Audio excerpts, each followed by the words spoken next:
يهده الله فلا مضل له ومن يضلله فلا هادي له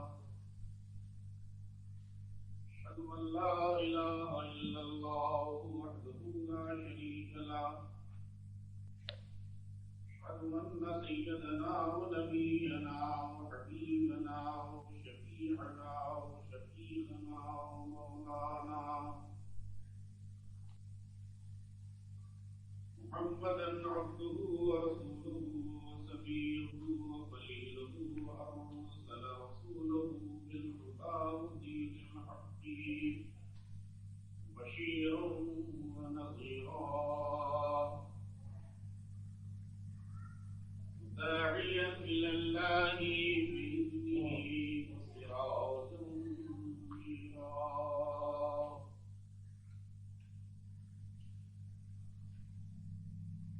ونصدق أن سيدنا وسندنا وإمامنا وبصيرتنا إلى الله السيد محمد المهدي الموعود خليفة الله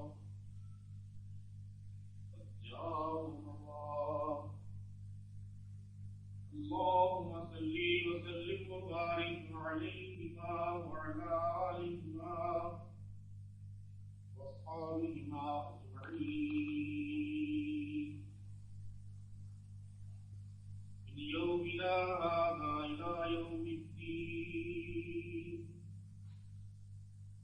أعوذ بالله السميع العليم من الشيطان الرجيم. بسم الله الرحمن الرحيم.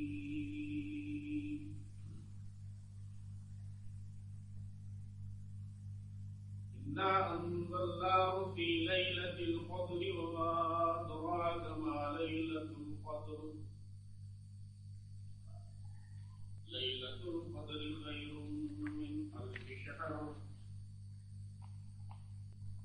تنزل الملائكة والروح فيها بإذن ربهم من كل أمر سلام هي حتى مطلع الفجر. صدق الله العلي العظيم.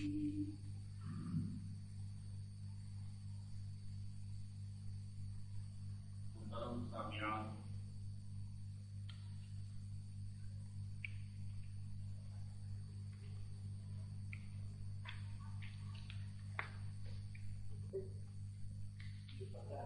خالق السماوات والارض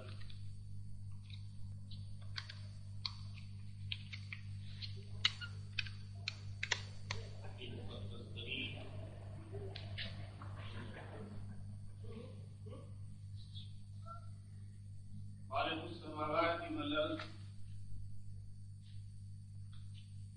اپنے مقدس ترین کلام میں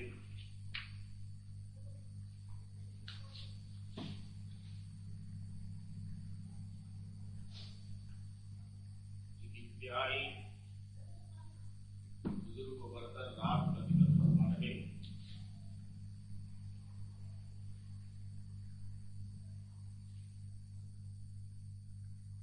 اس بات سے آپ بخوبی واقف ہیں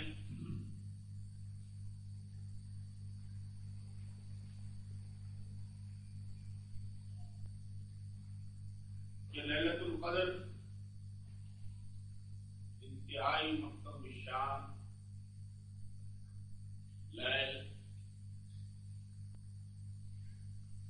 اور انتہائی بابرکت رات.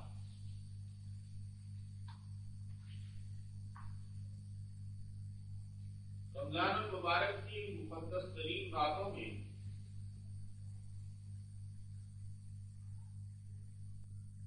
جس رات کا ذکر قرآن مجید میں کیا جا رہا ہے،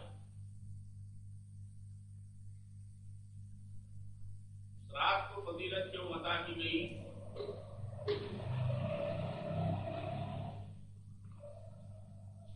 اور اس کو پرعظمت پروردگار عالم جو بنایا؟ راتیں تو بہت آتی ہیں،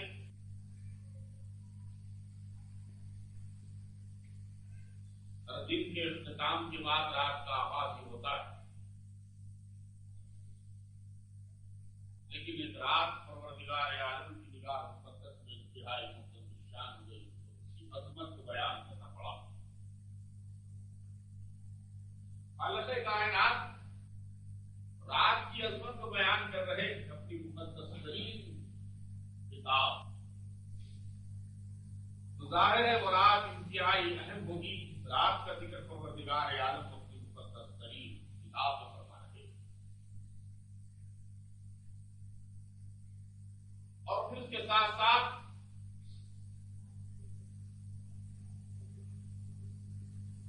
تہجد کے انداز میں پروردگار عالم سوالیہ نشان کے طور پر یہ ارشاد فرما رہے ہیں، وما ادراک ما لیلۃ القدر، تم کیا جانتے ہو لیکن لیلۃ القدر کیا ہے؟ اس سورت مبارکہ میں سوالیہ جملے کے بعد ہی اللہ کے عالم جل جلالہ بے نیاز پروردگار عالم فرما رہے لیلۃ القدر خیر من الف شہر۔ پہلے تو سوال خود کیا، کیا جانتے ہو کہ تم لیلۃ القدر کیا ہے؟ اس کے بعد میں اس کا جواب بھی پروردگار عالم اپنی مقدس ترین کتاب میں، اپنے مقدس ترین الفاظ میں، اپنے مقدس ترین بندے پر اس کا اظہار کرنا ہے۔ کلام کو لانے والا جبرائیل لرزاں حیا اور ترساں ہے، اس وقت کا وہ واقعہ کہ جبکہ جبرائیل بارگاہ نبوت میں آ رہے ہیں، انتہائی ادب اور انتہائی اللہ برازتی کے عالم میں آ رہے ہیں، جبرائیل بار بار حضور رسالت پاک صلی اللہ علیہ وسلم کی خدمت مقدس میں آنا شرف محسوس کرتے ہیں۔ وہ آقا کا کیا پوچھنا، تو پروردگار عالم کے پاس انتہائی محبوب ہے، اور اس خاتم کی کیا خدمت چاہیے، جس کو پروردگار عالم اپنے لیے منتخب کیا ہو، اس کی خدمت کے لیے بار بار ان کے پاس آ رہا ہے اور دستیابی حاصل کر رہا ہے، اس نیت سے کہ پروردگار عالم مجھ سے خوش ہو جائے، اس لیے کہ اللہ کا محبوب کریم بندہ ہے، میں تیرے پاس آنا اپنی عزت سمجھتا ہوں۔ جبرائیل یہ کہہ رہے ہیں محمد بار بار میں آپ کے پاس جو آ رہا ہوں تو میں اپنی عزت سمجھتا ہوں، آپ کو جو ایک مرتبہ دیکھتا ہے تو 1000 سالہ عبادت مقبولہ سے افضل ہو جاتا ہے، تو یا رسول اللہ میں بار بار آپ کے پاس اس لیے آ رہا ہوں، جس طرح سے آپ اللہ کے محبوب ہیں، آپ کے تو میں بھی اللہ کا ایک محبوب کریم ہوں۔ سدرۃ المنتہا پر مقام محمدی رکا نہیں، بلکہ جبرائیل علیہ السلام وہاں پر آ کے رک گئے، وہ کہنے لگے جبرائیل کہنے لگے یا رسول اللہ، جو وہ مقام ہے سدرا کا، تو میں یہاں سے آگے بڑھ نہیں سکتا،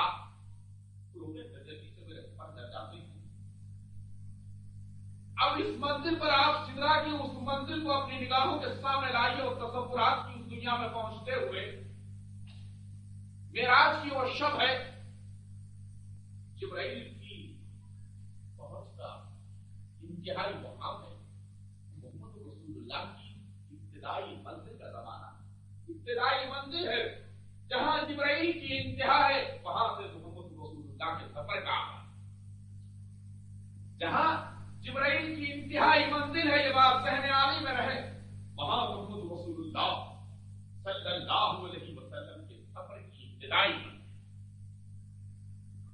اور اس انتہائی منزل پر جبرائیل آ کے کہتے ہیں یا رسول اللہ، اس سے آگے میں بڑھ نہیں سکتا، تجلی سے میرے پر جل جاتے ہیں اور مجھے جائیں گے، جلال خداوندی اس طرح سے کچھ عیاں ہو رہا، میں برداشت نہیں کر سکتا، یہاں سے آپ ہی تشریف لے جائیں گے۔ تو میں یہاں پر یہ سوال اور ایک دریافت کرنا چاہتا ہوں، جبرائیل اس وقت یہ کہہ سکتے کہ یا رسول اللہ، سدرا والا اس مقام سے آگے نہیں بڑھ سکتا تو مکے والا کیسے بڑھ سکتا ہے آپ کی اور میری منزل؟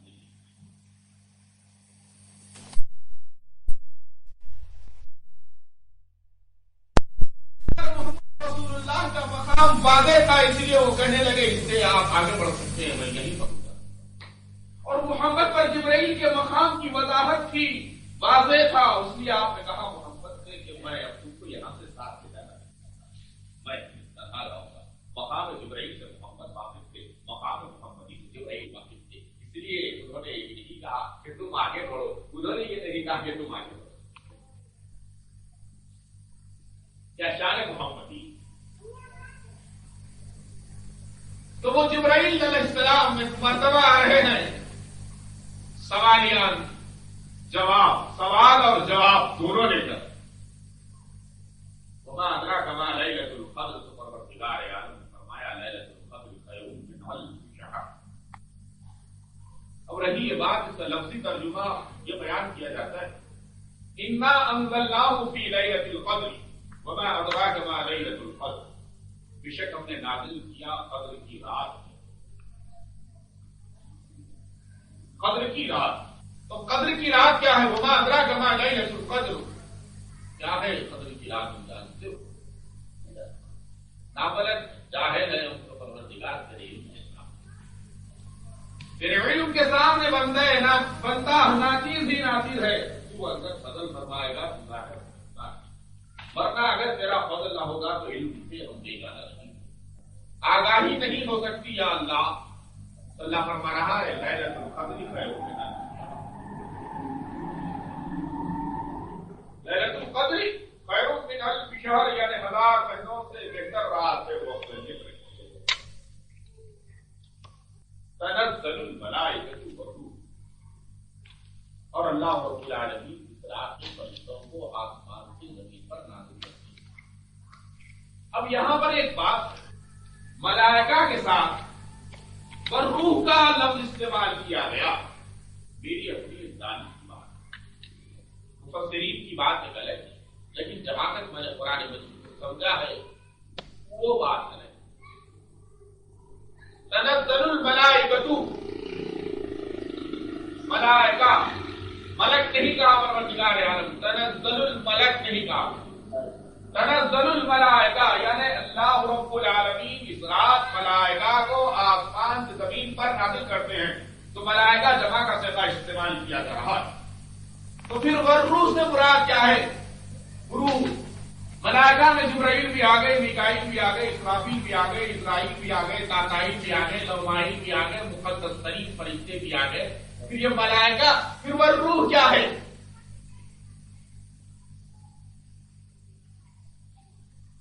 روح سے مراد مفسرین نے کہا کہ روح الامین جبرائیل امین بھی ہے۔ روح سے مراد بعض لوگوں نے یہ کہا کہ روح القدس ایک فرشتہ ہے جو حضرت عیسیٰ علیہ السلام کے زمانے میں ایک مرتبہ نازل ہوا تھا، پھر قیامت تک نہیں نازل ہوگا، لیکن اللہ رب العالمین اپنی رحمتیں کا ملا سے اس فرشتے کو شب قدر میں نازل فرمائے۔ روح سے مراد مفسرین نے کہا، لیکن میں جہاں تک اور کیا، اگر روح سے مراد وہ روح القدس فرشتہ ہے تو پھر ملائکہ کا صیغہ استعمال کیوں کیا جاتا ہو؟ ملائکہ کیوں کہتے ہیں پروردگار؟ اب رہی بات آگے چلے گی، تنزل الملائکۃ والروح فیہا بإذن ربہم من کل امر سلام، اللہ رب العالمین کے حکم سے فرشتے آسمان زمین پر نازل ہوتے ہیں، عبادت کرنے والے جو بندے خدا ہوتے ہیں اس پر صلاۃ و سلامتی ہوتے ہیں۔ یا آفتاب مستقل فجر، یعنی غروب آفتاب سے لے کے طلوع آفتاب تک یہ سلسلہ جاری رہتا ہے۔ اس سورہ مبارکہ کا یہ مطلب ہے۔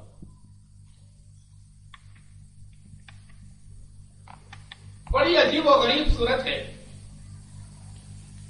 اور لیلۃ القدر اس سورے میں 3 مرتبہ ارشاد فرمایا گیا ہے لیلۃ القدر۔ یہاں سے بھی ایک بات نکلتی جو ثابت ہوتی ہے ہمارے اپنے عقیدے کے مطابق۔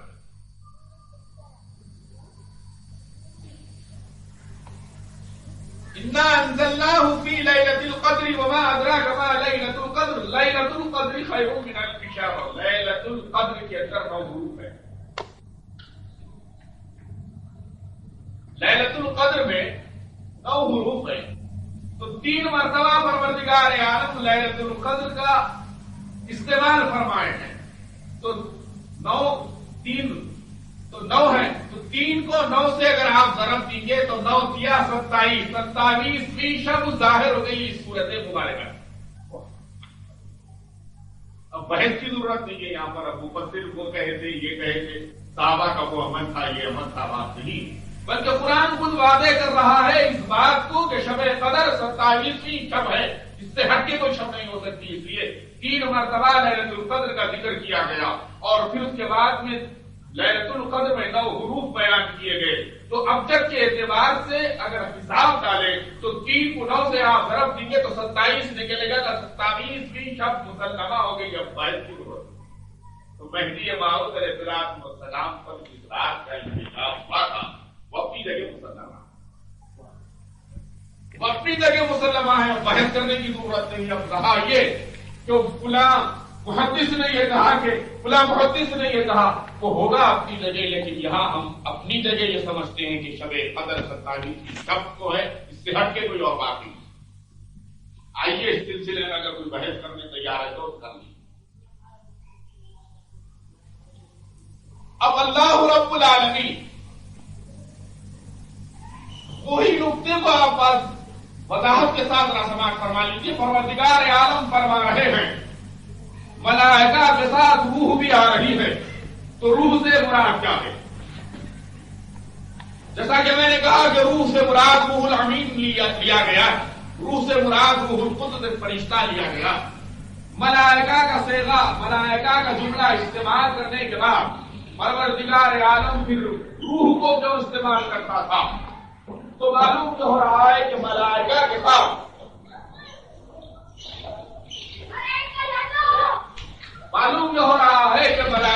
ساتھ روح بھی آئے گی. تو روح سے مراد کیا ہے؟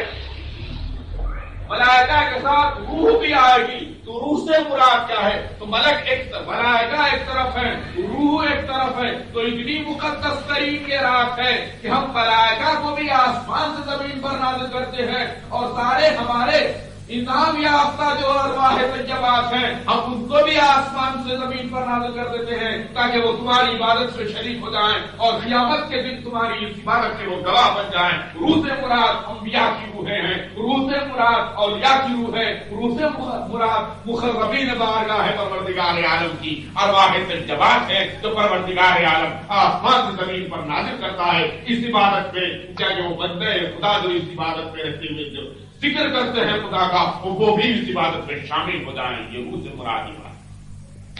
اب رہی وہ بات، اب ظاہر ہے روح سے مراد محمد رسول اللہ کی بھی روح دیکھ رہی ہے، روح سے مراد ابراہیم خلیل اللہ کی بھی روح دیکھ رہی ہے، روح سے مراد عیسیٰ روح اللہ کی بھی روح آ رہی ہے، روح سے مراد موسیٰ کلیم اللہ کی روح آ رہی ہے، اور روح سے مراد اللہ کے مقدس مقرب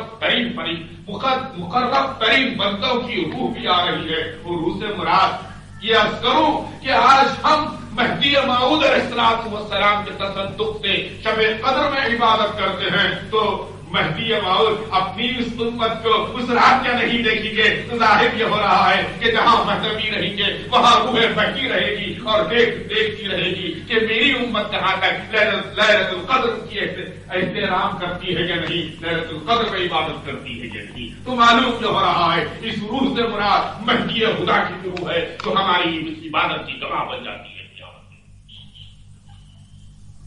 یہ ہے وہ روح جو نازل ہو رہی ہے آسمانوں سے زمین کی طرف. تو معلوم جو ہو رہا ہے یہ مہینہ اتنا مقدس ترین مہینہ ہے جو ہمیں نصیب ہو رہا ہے. اتنا مقدس ترین مہینہ ہے کہ فرشتوں کے ساتھ ساتھ ارواح انبیاء بھی نازل ہو رہی ہے. اللہ اکبر. فرشتوں کے ساتھ ارواح طیبات بھی آ رہی ہے، انعام یافتگان پروردگار عالم بھی آ رہی ہے. آشیا نشینہ نے پس میں وحدت کی ارواح طیبات بھی آ رہی ہے. پروردگار عالم اپنی مقدس ترین رحمت کاملہ سے اس وقت تک نازل کرتا ہے جب تک کہ آفتاب طلوع نہ ہو جائے، اور اس وقت سے نازل کرتا ہے جب کہ آفتاب طلوع ہو جاتا ہے. تو یہ معلوم ہو رہا ہے کتنی حسین رات ہے وہ، کتنی پیاری رات ہے وہ.